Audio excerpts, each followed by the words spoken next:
E por que a oração de cor é importante? Olha que coisa linda, é a oração de quem é pobre, viu? Porque vejam, eu vou repetindo. Ah, mas eu estou distraído, tem nada não, vai repetindo até que a voz, pouco a pouco, vai educando o seu sentimento. De tanto rezar de cor, você termina assimilando aquelas palavras, assimilando aqueles sentimentos. Ela vai impregnando você. Tá certo? Ah, não estou conseguindo rezar nada. Então reza o terço.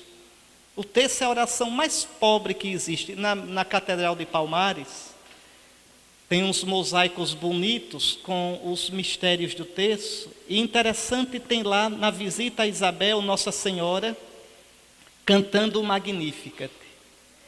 Né? E tem 2 desenhozinhos ao lado.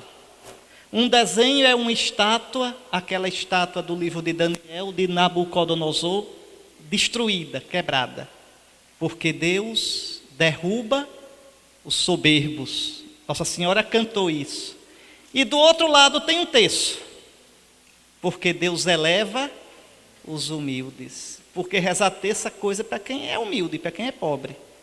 O terço surgiu de quem não sabia latim para rezar os salmos, então rezava o terço no lugar dos salmos. Né? E quem é soberbo não gosta do terço. Ficar repetindo isso, pois é. Veja, ficar repetindo essas palavras, pois é para quem é pobre mesmo, é para quem é humilde. Você é grande demais, não precisa rezar o terço não. Está vendo? Já está com o diabo mesmo no couro, pode ficar. O terço é para quem é pobre. Veja.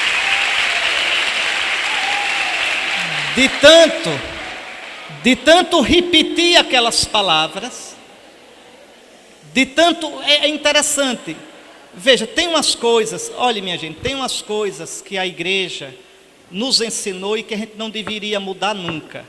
Por exemplo, o texto aqui que eu uso é o de vocês, e o que eu gosto é que ele é grandinho.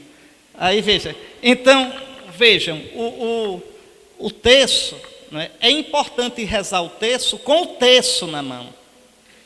É importante rezar o terço mexendo nas contas. Isso tem um sentido, tá certo? Isso faz com que você vá entrando. É interessante, ainda que você não preste atenção nas palavras, ainda que é impossível rezar o texto todinho prestando atenção nas palavras, mas enquanto você vai repetindo, você é o coração, é o mais profundo do seu coração que vai ficando diante de Deus. Diante de Deus. Terminou o texto, você pode dizer, não me lembro das palavras. Se incomode não, Deus se lembra. Tá certo? Se incomode não, você ficou na presença dEle. Ah, mas eu pensei em tanta coisa. Não tem nada não, você pensou diante de Deus. E pensar diante de Deus é derramar o coração diante de Deus. É rezar. Compreendem? Então a oração vocal, às vezes durante o dia, estão caminhando, estão no ônibus, não é? Senhor Jesus, tem piedade de mim. Estão rezando. Sobretudo as jaculatórias. O que é essa história de jaculatória? Iacta, em latim, era a lança que os soldados romanos usavam. Então, veja, uma jaculatória é jogar a lança. Então, a jaculatória é uma oraçãozinha curta, simples, que eu jogo para o céu. Não dá nem tempo de distrair. Jesus misericórdia. Não dá para distrair nessas 2 palavras. Veja, eu jogo para o céu com toda a força. Tá certo? Veja. Né? Meu Deus, tem misericórdia de mim. Então, as jaculatórias. Dentre essas, uma que não é muito conhecida aqui, mas nossos irmãos do Oriente rezam demais, que é docíssima, é a oração do nome de Jesus. Feliz de quem decora essa oração e repete, se possível o dia todo, Senhor Jesus Cristo, Filho de Deus, tem piedade de mim, pecador. Repite isso, de tanto repetir, às vezes quando você diz Senhor, ou quando diz o nome Jesus Cristo, ou quando diz tem piedade, ou pecador, cada vez aí nosso Senhor, de acordo com a moção do Espírito Santo, abre para vocês tanta coisa, tanta sabedoria, abre o céu. Então essa é a oração vocal. As ladainhas, os terços, está certo? Depois tem a oração mental, que aí sim é eu realmente de modo espontâneo, né, colocar diante do Senhor minhas necessidades. É diante do Senhor me abrir, que às vezes é com palavras e às vezes sem palavra nenhuma. Imagine duas pessoas que se amam, um casal de namorado apaixonado. Aí se encontram para namorar. Às vezes eles conversam, falam entre si. Às vezes não precisa palavra. Ficam só ali.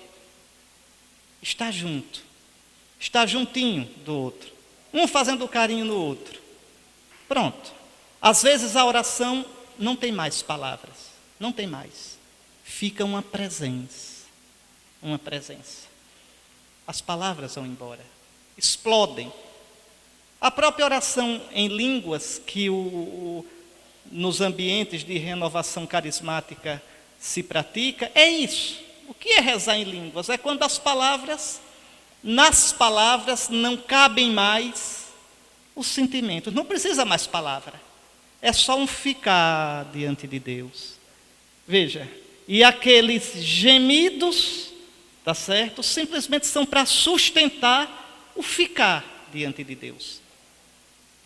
Uma coisa parecida com a oração em línguas são algumas melodias do próprio canto gregoriano da igreja. É um modo de rezar em línguas. Por exemplo, se vocês... Eu não sou cantor, nem sei cantar direitinho não, mas alguma coisa dá para quebrar o galho. Se pega, por exemplo, só para vocês verem, o Kyrie 9, repare isso aqui, vou dizer, viu, em grego, Kyrie eleison, Senhor, tende piedade. Repare. Kyrie, esse é o 8, tem nada não.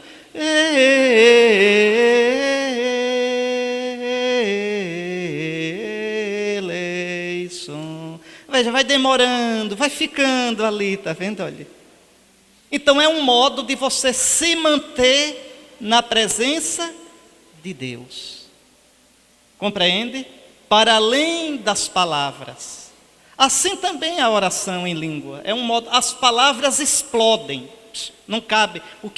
O sentimento, o estar na presença de Deus é como que explode as palavras. E fica ali. Como também a oração silenciosa, sem palavra alguma. E às vezes até sem pensar mais nada. Só um sentido profundo da presença. A presença do Senhor. Então isso é a oração. Tá certo? A oração mental, que depois é a oração mais contemplativa. Quanto menos palavra, quanto mais o sentido da presença de Deus mais profundo.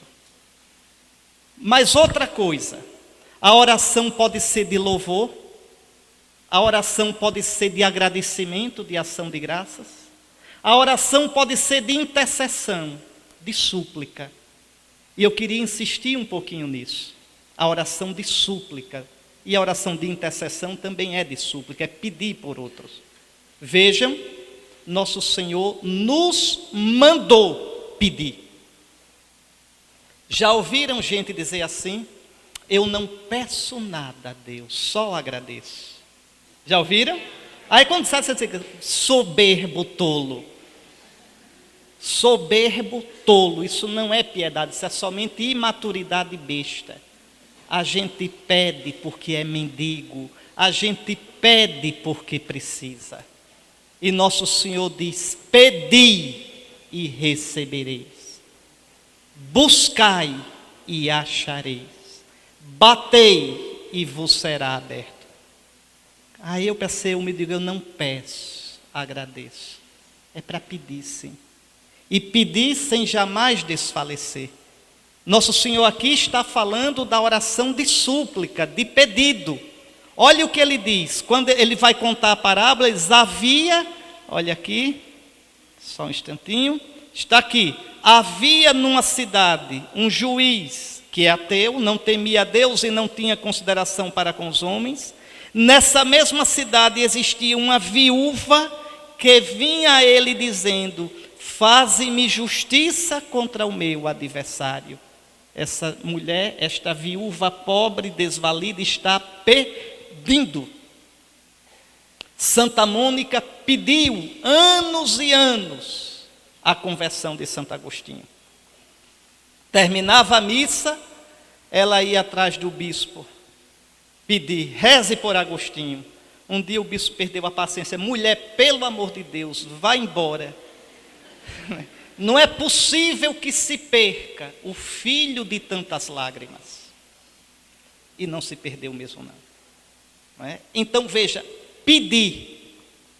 Para mim, o grande teste para a nossa fé é a capacidade que a gente tem de rezar pedindo.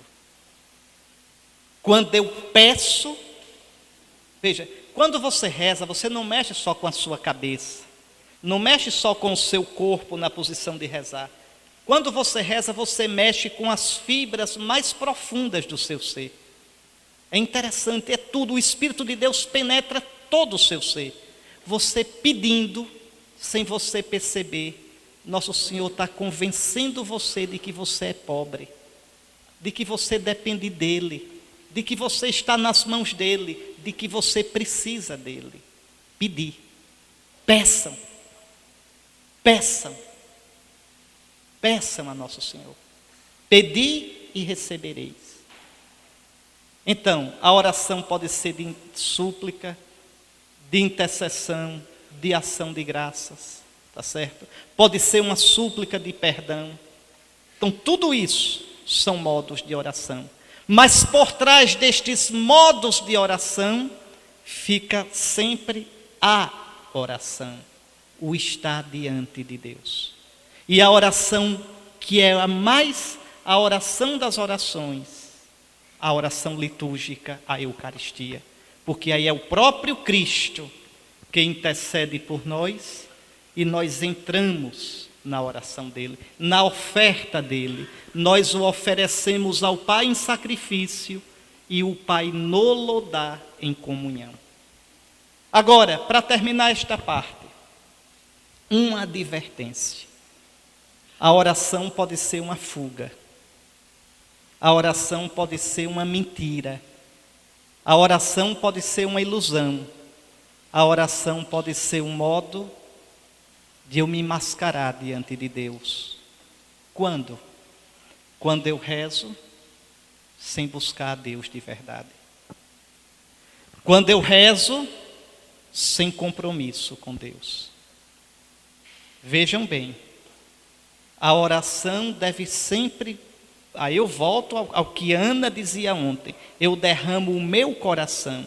A oração deve ser sempre um colocar meu coração diante de Deus. Quando eu rezo, eu devo de verdade ter a intenção de estar diante dEle, de buscar a vontade dEle, de buscar a vontade dEle. Vejam, rezar sem me abrir para Deus não é rezar, essa oração é falsa. Então, um termômetro se minha oração é verdadeira ou não, é olhar a minha vida. Veja um juiz que não reza, não teme a Deus, não respeita os homens. Se eu rezo, eu devo me esforçar para viver na vontade de Deus, nos mandamentos de Deus. Nosso Senhor Jesus, porque rezava, buscou a vida toda a vontade do Pai. Meu alimento é fazer a vontade do Pai. Pai, não se faça a minha vontade, mas a tua seja feita. Por isso Jesus viveu a vida todinha diante do Pai. Por isso eu disse que a vida todinha de Jesus foi uma oração. Então, uma oração que não me leve realmente a estar diante do Senhor e a buscar na vida a vontade dEle, não é oração verdadeira. Então, meus irmãos, eu lhes peço, como peço que também para mim a Nosso Senhor essa graça, de na vida buscar a vontade do Senhor, de na vida caminhar na presença do Senhor, de na vida deixar o tempo todo que Nosso Senhor nos cutuque, nos incomode para tirar a gente da vontade da gente, do horizonte estreito da gente, do modozinho mesquinho de ver a vida, de ver tudo, de querer tudo para a gente. De querer tudo para a gente. Como aquele cântico, é tão bonito aquele cântico, né? O meu coração que quer tudo, que não sabe partilhar, que não sabe amar. Veja, só a oração, só o Senhor pode transfigurar, pode curar, pode corrigir esse coração. Vocês estão aqui, olha. Podiam estar se divertindo, podiam estar em outro lugar, estão aqui. Então eu lhes peço que vocês tenham a coragem nesses dias de encontro de dizer: Senhor, o que tu queres me dizer? Por exemplo, vocês vão escutar aqui tantos pregadores. Todo mundo vai escutar com o ouvido do corpo as mesmas palavras. Mas por trás das palavras da gente, Deus, na força do seu Espírito, vai dizer a cada um uma outra palavra. A palavra que cada um precisa ouvir. Não serão muitas, não serão muitas. Vocês escutarão muitas palavras nossas, mas por trás das palavras nossas, vocês escutarão a palavra que o Senhor quer dizer para vocês. E só um coração orante, só quem tiver disponível, aberto, poderá escutar essa palavra. E escutem. Procurem sempre levar a sério a palavra do Senhor. Viver na vontade do Senhor. Dá trabalho, dá, porque Deus nos dá a paz, mas não nos deixa em paz. Deus nos tira da gente. Deus muda. Deus não é um Deus que responde às minhas perguntas. Não, Ele muda o meu jeito de perguntar. Deus não atende os meus pedidos, muda o meu jeito de pedir. Vejam, não é um Deus que eu possa manipular como eu quero. Eu sou o Senhor teu Deus que te educa para o teu bem. Então, quando a gente reza de verdade, buscando de verdade a vontade de Deus, a gente vai ver aos pouquinhos, não é de repente não, a gente vai ver aos pouquinhos a nossa vida povoada por Deus.